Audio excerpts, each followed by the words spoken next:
Reverend Dave Dunn is on sabbatical, and our guest minister today is Reverend Marty Keller. Marty has been a parish, community, and justice minister for 25 years. Her ministry has included being the affiliated minister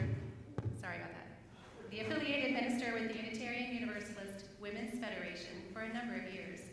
In 2020, she received the Ministry to Women Award.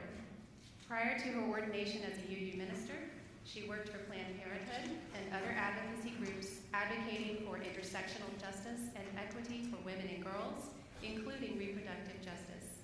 So, on behalf of Reverend Marty, our Director of Religious Exploration, Lexi Brown, our Music Director, Alex Peach, my fellow worship associates, and the dedicated technical team making today's live stream possible, it's my pleasure to welcome you all to Unitarian Universalist Metro Atlanta North Congregation, which we affectionately call UUMAN. UUMAN is a liberal faith community with the mission to nurture our spirit, strive for justice, and transform the world. No matter who you are, whom you love, or where you are on your spiritual journey, you are welcome here, and we're glad you're with us this morning. If any of you are visiting with us for the first time and feel comfortable doing so, we invite you to rise as you're able and introduce yourself so that we can worship together as friends. Do we have any first-time visitors on my left? Any first-time visitors on my right? Hi, good morning. Good morning. My name is Mitch. First time here, glad to be here. Welcome, Mitch. Any others? Okay, great. Welcome. There is a QR code on the back of your printed order of worship and also one in the lobby. If you scan that, you can be taken to a way to get in touch with us if you like. All ages are welcome in service. We have a fidget corner back there for children of all ages in the back of the sanctuary, and nursery care is available. Religious exploration for children and youth takes place today at 11:15 in Discovery Hall, the building over there. The schedule for the next several weeks is printed in your order of worship, and today's second hour adult enrichment offerings are also listed there. We have a few announcements before we get started. Do you have questions about Breeze? If you do, how to set up your account, how to add your photo, how to email UUMAN members, how to check your pledge status, well, we can help. Stop by the Breeze Ask Me Anything table in Fellowship Hall during coffee break after service today and get the answers to all your questions. And from the Social Justice Committee, are you interested in social justice? Is working toward a more just future a personal goal of yours? Do you want to get involved but don't know how? Many hands make light work and build community. Join us today during second hour in Classroom 1. We meet once a month, and you are always welcome. Now I'd like to invite Mary Beth Stevens up for a special announcement. You know, those of us in the choir are, you know, that movie 20 Feet from Stardom. We're about 2 feet from stardom here. So right behind the stars of the day sits the choir. So welcome to the first of 4 weeks of your stewardship campaign. Can I get a woo? Woo! Excellent. Thank you, Alex. So I'm kicking off today with a little talk. So when I joined this congregation in 1993, our founding minister would meet with everybody and about pledging to the church. She knew that many new UUs had left their childhood churches without reaching the age where giving was required, and so church was this miracle. And so she wanted to help us understand that church was not a miracle. So she wanted to talk to me a little bit about sacrificing for UUMAN. She asked me what my husband and I did when we went out for dinner, and I told her we would about once a week go to Mellow Mushroom and have a large pizza and a pitcher of beer. She asked what it cost, and I told her about $35. She asked if I was willing to sacrifice that once a week for UUMAN. I really liked pizza and beer at the time. That was a hard decision to make. I also, at that time, was making about $40,000 a year, so when I did the math, I figured that would be about 4.5% of my total earnings I'd be spending on UUMAN. That's an actual sacrifice. But I did that. Here's what I soon learned about monetary sacrifice. It needed to come from a place of generosity, not charity. Charity meets a need. Generosity exceeds filling the need. Charity helps meet the needs of others with our surplus. We do this really well at UUMAN. We're extremely charitable, and that's a really good thing. Generosity is another story altogether. It's about giving sacrificially.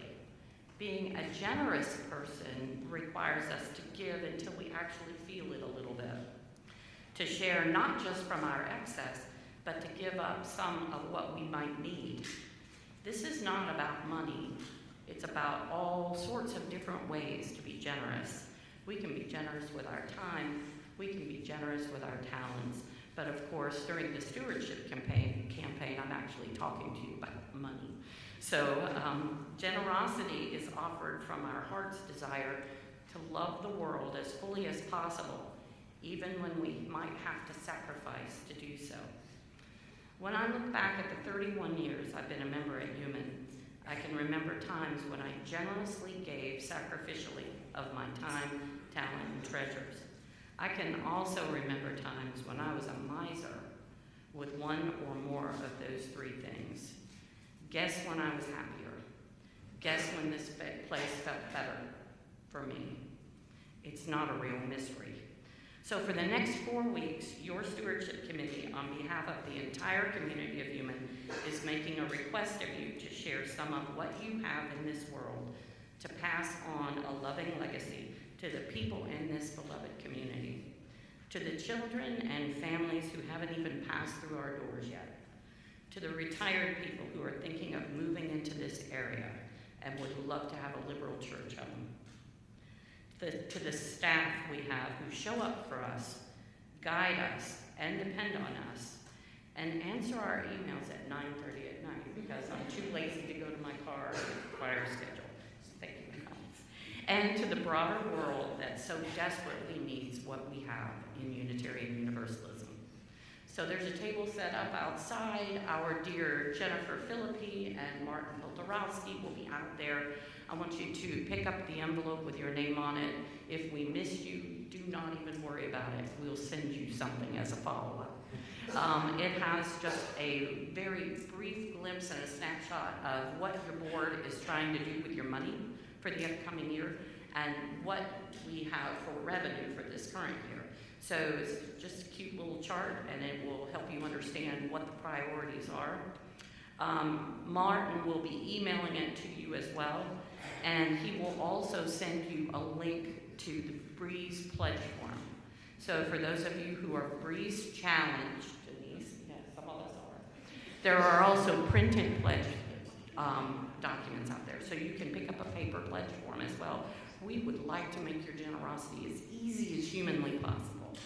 So who knows, if you decide to do just a little more love, a little more time, a little more money, you might be surprised at how much light fills your heart and the world around you when you move from charity to generosity.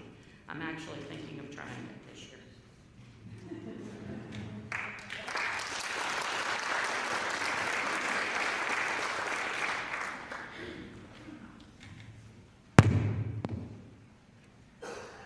Sorry about that. I'm just full of charges today. Thanks, Breda. Now let us greet one another in the hand or elbow of friendship.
As we gather together this morning, may we learn to recognize and affirm the pieces of possibility, the bits of good we bring. May we encourage rather than control, love rather than possess, enable rather than envy, allowing our individual gifts to weave a patchwork of peace, the soft, deep blue of sensitivity and understanding, the red energy of creativity, the white heat of convictions, the risky, fragile green of new growth, the golden flashes of gratitude, the warm rose of love. Each of us is indispensable if we are to minister to a broke and wounded world. Together in our gathered diversity, we form the whole. In this spirit, may we light the chalice of our faith this morning.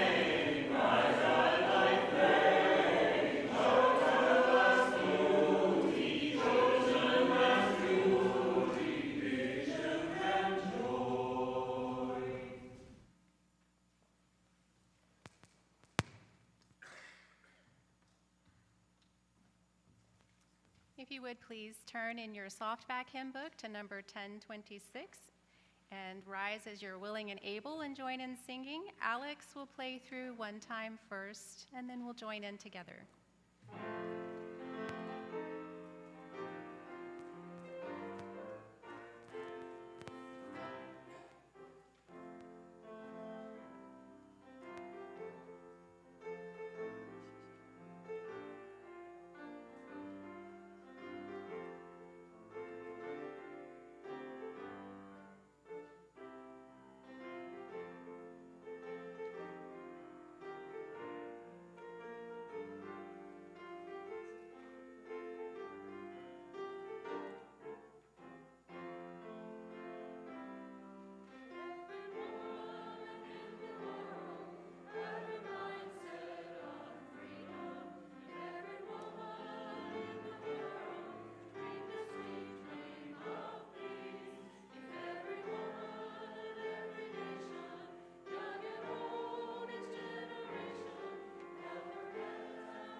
At this point in our service, we share our joys with each other to magnify them, and our sorrows to divide the weight of their pain. If you're so moved, please feel free to come forward Drop a pebble in the bowl and express a joy or a sorrow that you may have. And if you are attending via our live stream this morning, if you have a joy or a sorrow you would like to share, please type it in the chat. And those that show up, I will read aloud.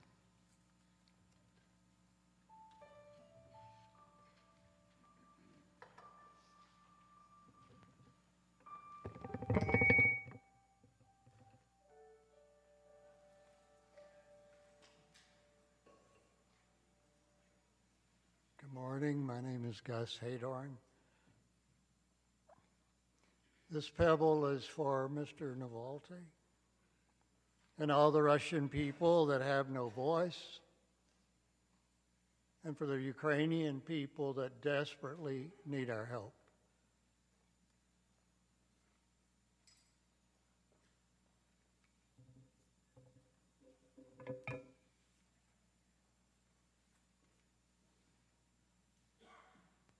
My name is Shelley Negrani, and I think it was about 8 years ago that Terry Parkerson, who is no longer with us, helped us on our path to creating a green sanctuary by instituting cloth napkins in fellowship hall and cloth towels in the bathrooms. And over the years, a group of us have continued to launder those items, now at the point of carefully folding the napkins so that the stains don't show as much. And I asked a new member, Richard Bamba, if he would be willing to create new napkins. And look at these.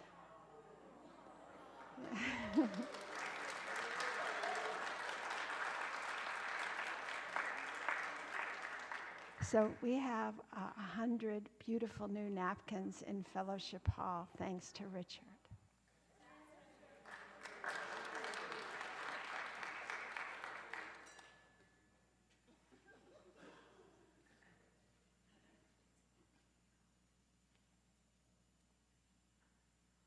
My name is Susan Wilson, and I'm a member here. This is a pebble of joy. Excuse me.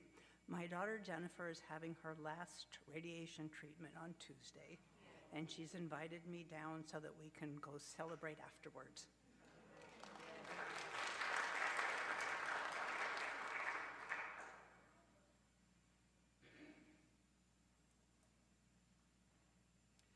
I'm Miriam Patanian, and this is a pebble of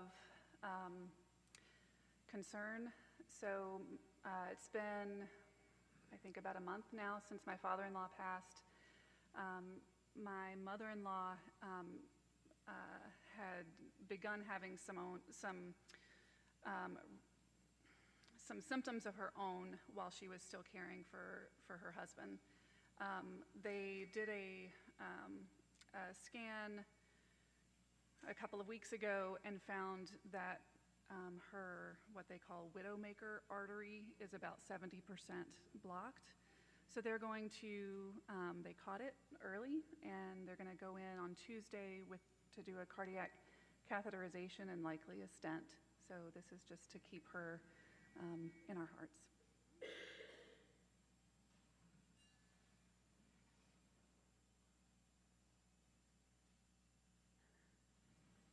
And now I'll drop one final pebble for all those joys and sorrows still too tender to be spoken aloud.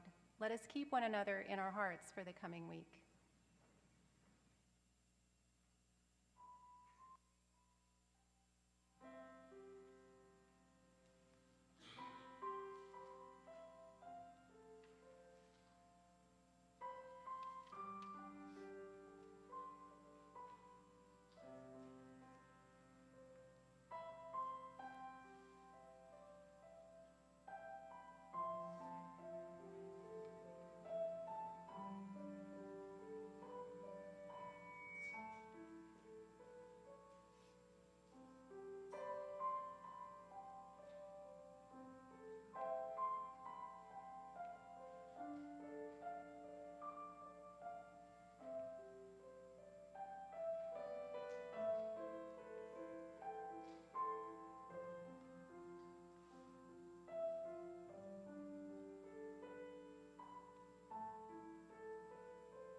The reading this morning is from See No Stranger by Valerie Cower, who is a Sikh American activist for justice. Brand new book out, is wonderful. It was New Year's Eve 2016. My friend, Reverend William Barber II, had invited me to speak at the Metropolitan AME Church, an historic black church in Washington, D.C. I looked out at the crowded church and I saw grief and I saw anticipation in people's eyes. The future is dark, I said, but what if this darkness is not the darkness of the tomb, but the darkness of the womb?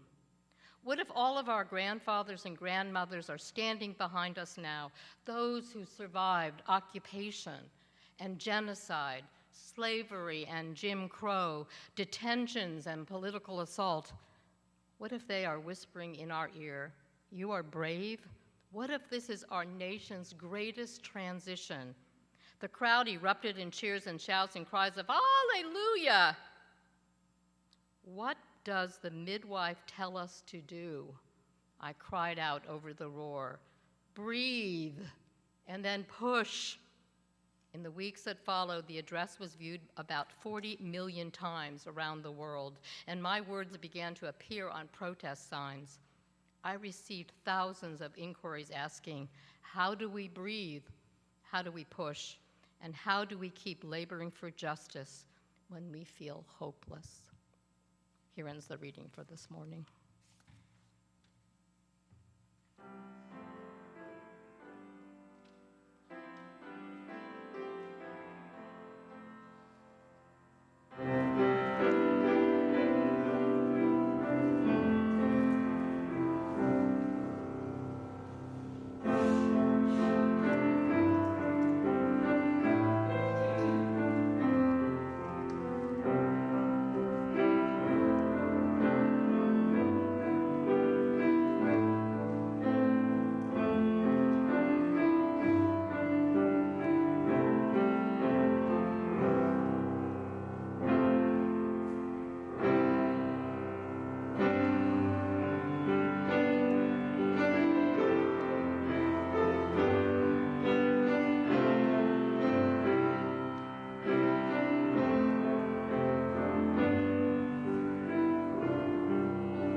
First, I want to thank your Minister Dave Dunn for inviting me to UUMAN. I used to come quite a lot, actually, and it's really good to be back. You all look wonderful. And the really cool thing is I don't know many of you, which means this place has grown and changed. And Mary Beth and I have been friends for almost 30 years. But thank you so much. And also, I serve as a parish ministry colleague for him as well. I am serving the Auburn, Alabama congregation this year, and we've had a really tough week, haven't we, in Alabama? So, the television viewership in America for things royal in England are not the same, of course, as the multi-million viewers of professional football. I understood that this year's Super Bowl was the largest viewership for anything ever in this country. But respectably huge nonetheless, royal coronations. So Prince Charles finally gets to be king. We had one of those coronations, and then there was the royal funeral of his mother, Queen Elizabeth II, and then royal weddings. The last one, the nuptials of Prince Harry and Meghan in 2018. How many of you got up early on a Saturday morning and watched? It was really cool. There was like pomp and circumstance, and then there was gospel music. And she looked great. Everybody looked great. I'm sorry that their marriage isn't doing better. That's another sermon.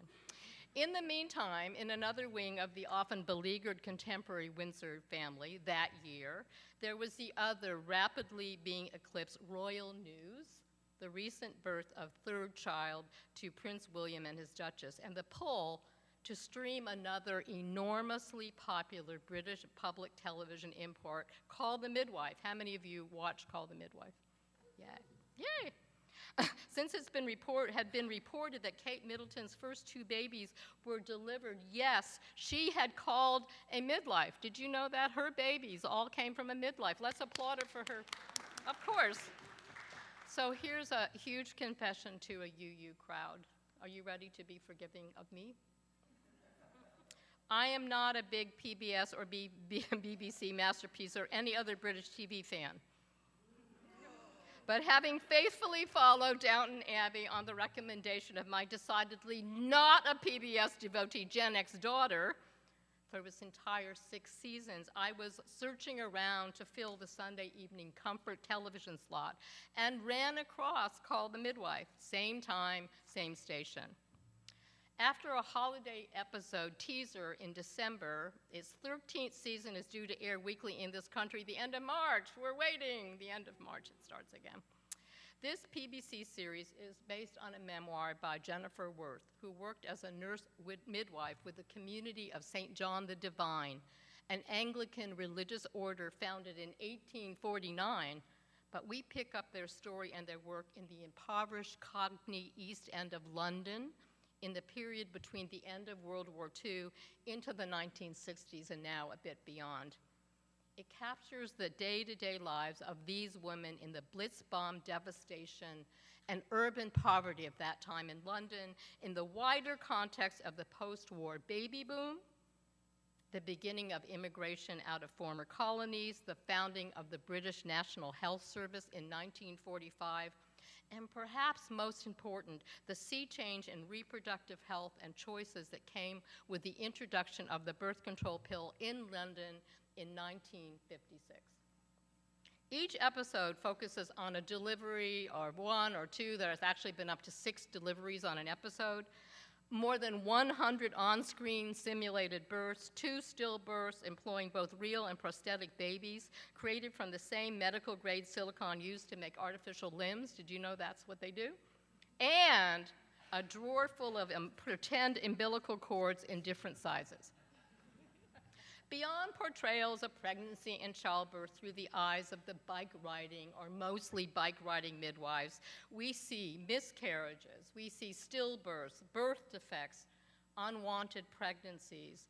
Actually, one episode had a back alley abortion. The show also has taken on, with, I think, great accuracy and so much warmth, don't you think? So much compassion on that show, but unremitting poverty, disease epidemics, prostitution, incest, alcoholism, disability, homosexuality, female genital mutilation, religion, and racism. And I know if there was an episode for today on Call the Midwife, they would take that Alabama case that just happened, where they're calling in vitro fertilization personhood, and they would do a splendid job with accuracy and compassion on an issue that I think is going to gain a lot of traction in the weeks ahead. Delving into the context and issues surrounding their mission of bringing babies safely into the world, better lives, healthier families, and sustainable communities. Beyond living into the core definition of midwifery, the act and art of assisting births, the Sisters of Order and secular midwives who live and work beside them live into a second, more expansive definition, the art, act, and process of bringing forth or bringing about, in particular, reproductive justice. Reproductive justice, how many of you are familiar with that term? Well, good. You know, I spoke last week to my own congregation and almost nobody knew that, so good for you.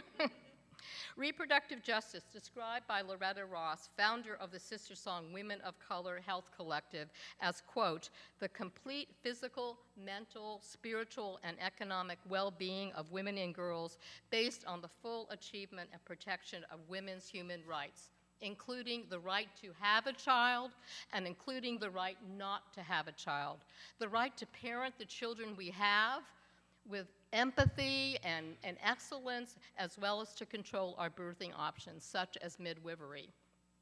There's a book that came out a few years ago called The Little Book of Feminist Saints by Julia Pierpoint, which is a short, vibrant, and surprising biography of 99 matron saints, champions of strength, she writes, of progress, which highlights women who broke ground and broke molds. It honors familiar and less familiar heroines, and raise your hand if you know these people. Artists like Mary Cassatt, writers like Audre Lorde, scientists like Rachel Carson, activists like Ida B. Wells and Pussy Riot, Other pioneers like Mary Edwards Walker, who was named the matron saint of surgeons, who was initially denied her rightful medical credentials as a field doctor. And then we are all invited by the author to name our own feminist saint as the 100th so honored. So I would like to challenge you to shout out your 100th saint, and I'll try to capture some of them. Who would be your 100th saint out of 100 feminist saints? Eleanor Roosevelt.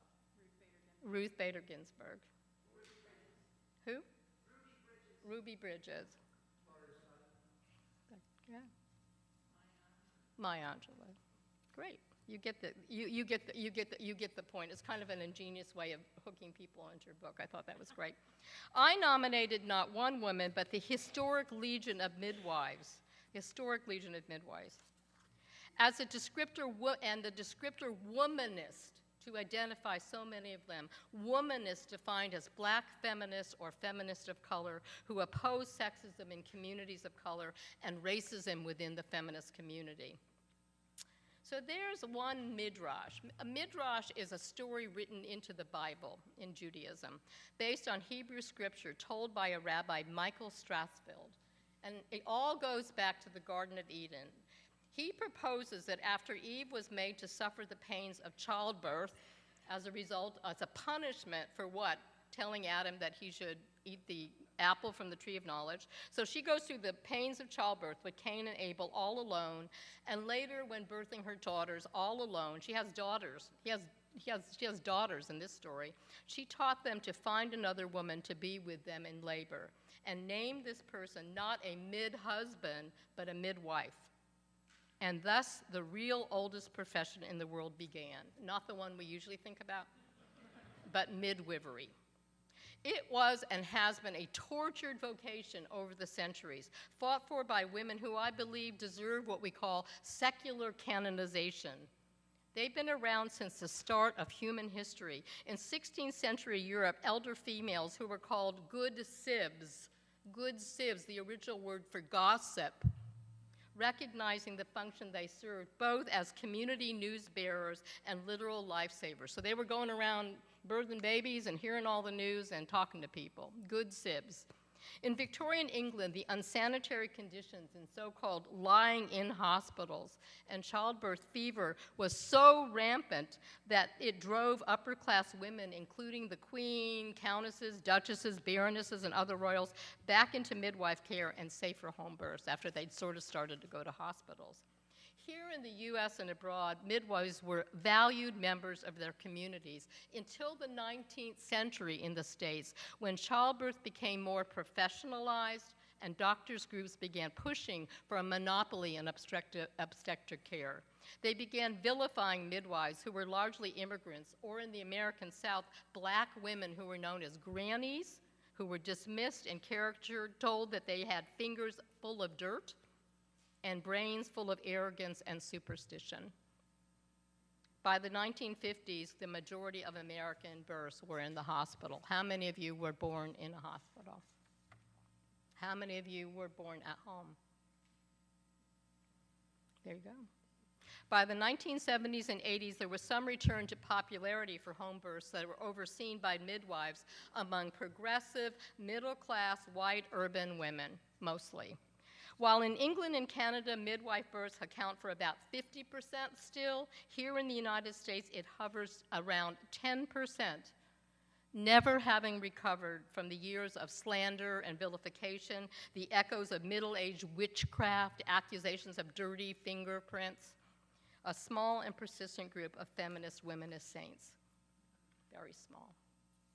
In my adult life, I have traveled to Washington, D.C. and its Capitol Mall several times as a Unitarian Universalist to demonstrate, to march, to speak out for reproductive rights and the larger issue of reproductive justice. In April 1989, how many of you went to the march in 1989 in Washington? That was the first big abortion rights march, 1989. A large chunk of the women in my family camped in my brother's Maryland basement, mothers and daughters and aunts and sister-in-laws joining 500,000 others to call for abortion rights. It was almost 30 years before my daughter and I met up again in DC, before COVID made these kind of gatherings basically too risky, for the so-called March for Moms, which was never a march, but really a rally gathering of prominent OBs and nurse midwives and politicians and survivors of maternal morbidity, near death from childbirth, and families of those who didn't survive. There was a father left with 2 young sons to raise there. There was a grandmother who lost her only daughter there.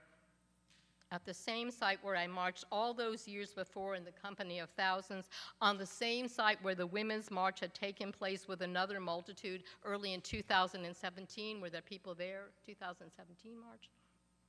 Yeah. Now, how many of you went to the one in Atlanta? Some of us did that. This time around, there were only a few hundred spread across the vast lawn.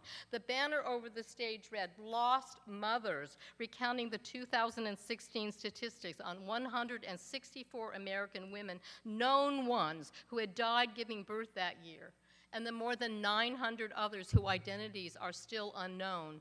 The anonymous 65,000 to 80,000 near lost ones whose lives were critically threatened, who may well have suffered permanent damage, but who survived, including my own daughter.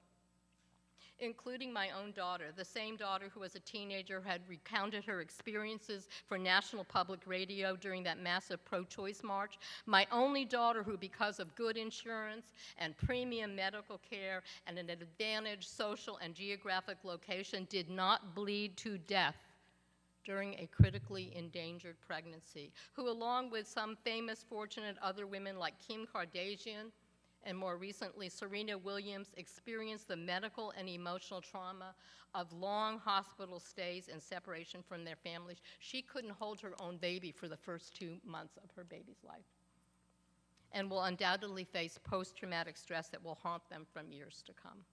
There were mothers and fathers and grandparents and babies there that day, all sharing the same experience of death or near death in pregnancy. So there I was that Sunday afternoon, wouldn't miss it, while saddened and angered by the low turnout and the lack of media coverage, but heartened by the weekend I saw of storytelling by those survivors who found each other over meals, in hotel lobbies, on the mall, sharing their tales of damaged or lost organs, transfusions, near death. And as always, the midwives in their bright orange March for Mom shirts, cheering the women like my daughter on, the survivors and their families, all of us practicing metaphorical midwifery by our presence, by our collective witness against reproductive injustice. Witnessing all of us publicly to truth that more U.S. women are dying from pregnancy and childbirth complications each year. Truth that the maternal death rate has more than doubled in the past decade, and most of the tragic deaths were preventable. Truth that the U.S. has the highest rate of women dying or just after childbirth than in any other country, due to poor access to health care, due to provider shortages, due to economic inequities, due to inadequate housing, less availability of good foods, and the stressors of racism. Truth that Georgia ranks 52nd only to the District of Columbia. Truth that Black and Native women are 3 or 4 times more likely to die in childbirth. A hideous disparity, don't you agree? Every day in overtime, midwives have witnessed to these injustices and then practiced age-old methods and demonstrated age-old attitudes that point the way to better outcomes, less sorrow, and fewer tragedies. If we had only listened to their wisdom, enabled them to do their work of feminist, womanist sainthood. There was a report that came out by ProPublica that told us that full incorporation of midwives in healthcare system could prevent more than 80% of maternal and newborn deaths worldwide. Why do you think that's true?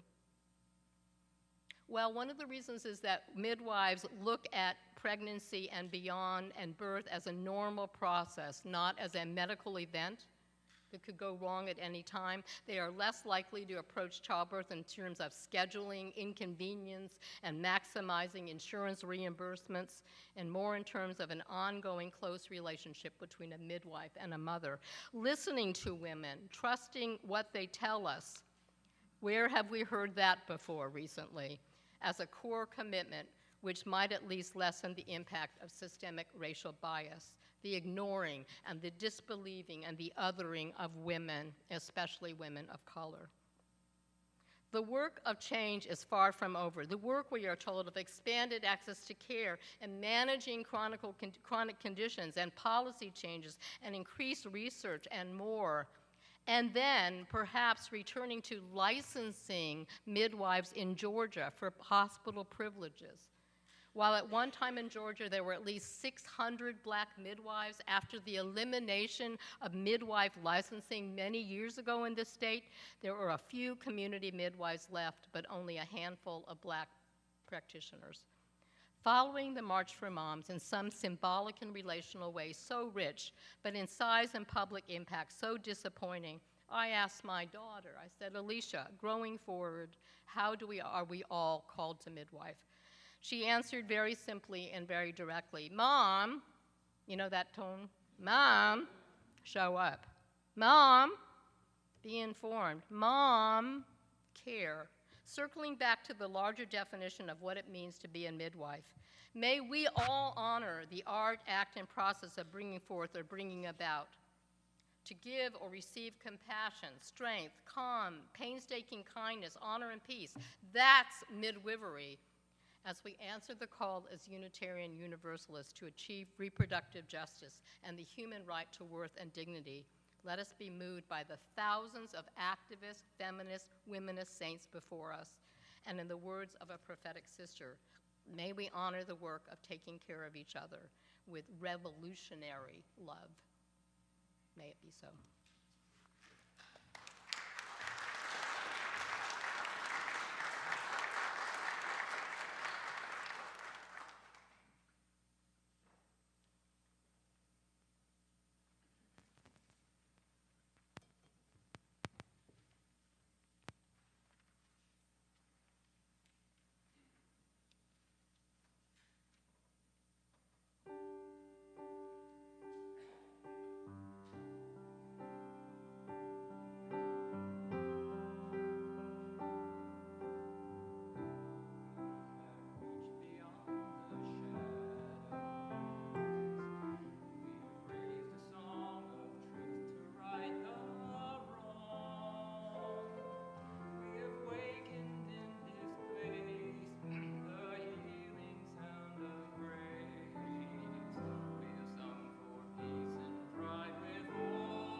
In an effort to fulfill and further the vision and mission of this congregation, we ask our members and friends to share of their time, treasure, and talents.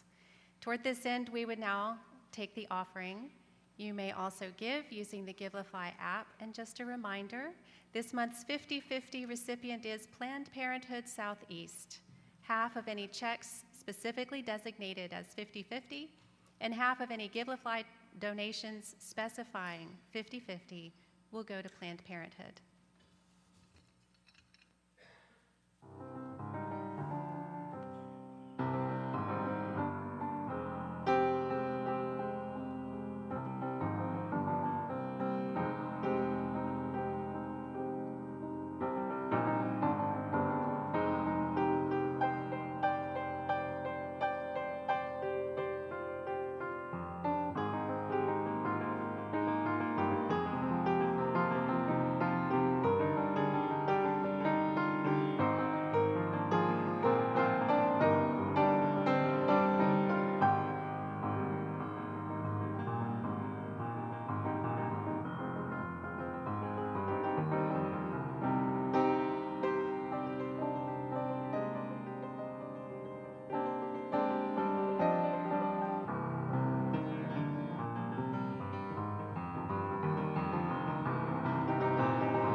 We accept this offering generously given by our members and friends for the work of this congregation, which is weaving a tapestry of love and compassion in our lives, in our community, and the wider world.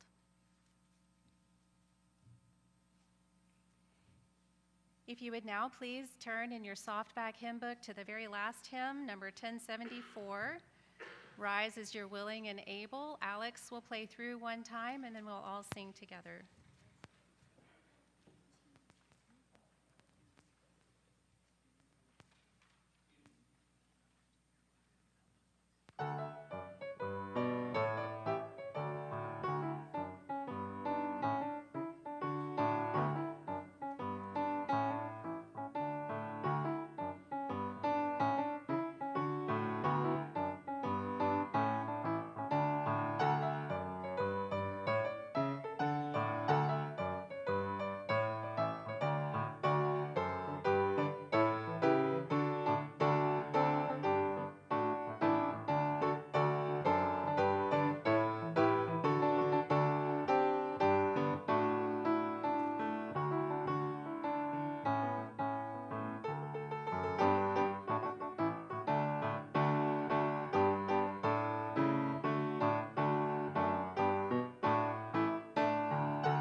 And now would you please join me as we extinguish our chalice? Thank you. We extinguish this flame, but not the light of truth, the warmth of community, or the fire of commitment. These we carry in our hearts until we are together again.